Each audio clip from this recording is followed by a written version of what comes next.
was growing up in Frostproof, we'd always have that day off, and we would probably go down to the Lake Clinch. I remember seeing the different parades and celebrations on the TV.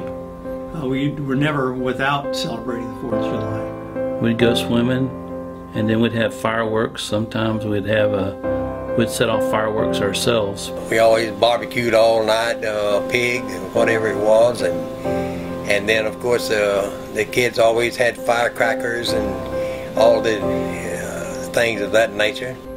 I recount calling always in my teachers why the military was wearing and displaying the flag, until I find out that it was in honor to those battles, and I get attracted to the people who defended this country, and many lives were lost.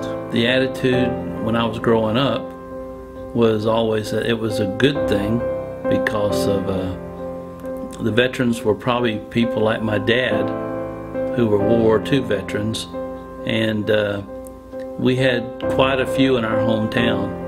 With my dad, and as a Vietnam veteran, my father was a Vietnam veteran, two sessions, 2 tours of duty.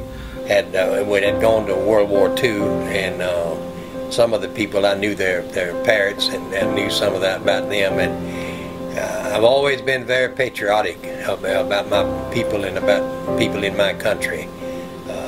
So I always thought that was where I needed to be, in the military. Well, it was the summer of 1969, and the Vietnam War was raging. I joined the service in 1968. I was 18. During that time, there was a draft going on.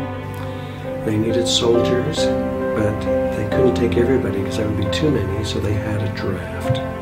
And I knew that I was getting real close to being drafted, and I knew that if I wanted to choose which branch I wanted to go in, I better go down and join one. When I was about 17, I think it was, I was not allowed to join the armed forces unless it was approved, well, of my parents. I joined the Coast Guard in 1974, which is during Vietnam era. I was 16 years old. It was 1947. I was inducted in the military in Fort Benning, Georgia. I went to Fort Jackson, South Carolina in the 5th Infantry Division, and from there I went into the medical field, and I was transferred to Fort Dix, New Jersey. I was attending BYU, and I received a letter from the President of the United States, but it wasn't a personal letter. It said, "Greetings, you are drafted into the Army." So if you didn't go to college or you weren't married, when you turned a certain age, you were going to be going in the military. I was 17, 18 almost, and that was in 1975. And that was when I joined the United States Army. I joined in '74, as I mentioned, primarily because of employment situations were pretty stark in the United States at the time, and I needed to provide for my family. So my wife and I drove up the Alcan Highway, went to Seward, Alaska, caught the ferry over to Kodiak. So since I had to go into the armed forces anyway, it wasn't my first choice, but since I was going to be going anyway, I decided that I would apply to the church to see if they had any openings to be a chaplain. And I was told that yes, that there were some openings, so I went to Salt Lake and interviewed with Boyd K. Packer and was approved to be an LDS chaplain. So I went into the Army, and I ended up spending 5 years. I went to Vietnam, ended up going to jump school, served with the 82nd Airborne in North Carolina, Fort Bragg. I was with the 101st in Vietnam, had some marvelous experiences. I wound up in my military career. I wound up in the 565th Quartermaster Graves Restoration Company. After my outfit was left in Korea, and I'd been in the stateside, all I did was escort patients and bodies until until I was discharged in 51. Our service was pretty much non-combatant. I felt at the time it was more noble to save a life than to take one. I had a lot of experience with people bringing their loved ones home.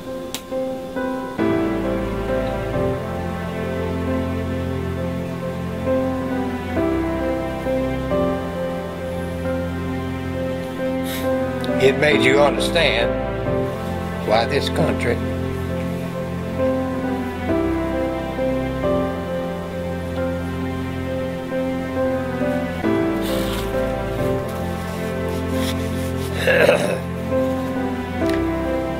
is a free nation. We think everybody starts to realize the freedoms that we have now. We say that we're free, and praise the Lord, we are free. But more importantly, it's the meaning behind the 4th of July, the sacrifices that our founding fathers made so that we could have this country, we could be a free nation, and it could offer a hope of freedom to the whole world. We still live in a free society, but I think of all the people, all the loved ones of our countrymen that has lost their lives, had devastating injuries, fighting for this freedom. And then I get very unsettled and angry at people that try to desecrate our country and our freedom where we live. But I'm very patriotic about my love of my country.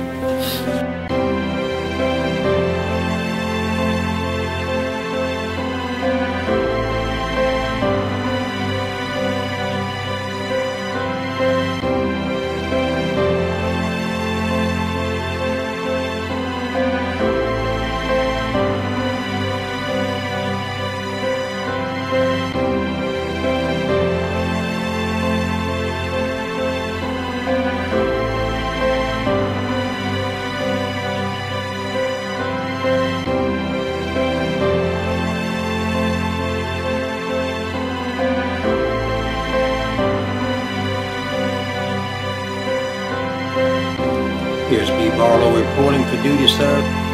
Staff Sergeant, U.S. Ranger, Barbarena Lewis. Chaplain Captain Blaine Jean Hall. Petty Officer 3rd Class Thor Thorson, Radioman. Staff Sergeant Jody Amerson. From 1st Army Division, 39th Division, U.S. Army, United States of America. United States Army. United States Air Force. 82nd Airborne in North Carolina, and with 101st Airborne in Vietnam. U.S. Coast Guard Cutter Citrus, Kodiak, Alaska. 2nd Station, deployments. United States Coast Guard Port Safety Station, Seattle, Washington.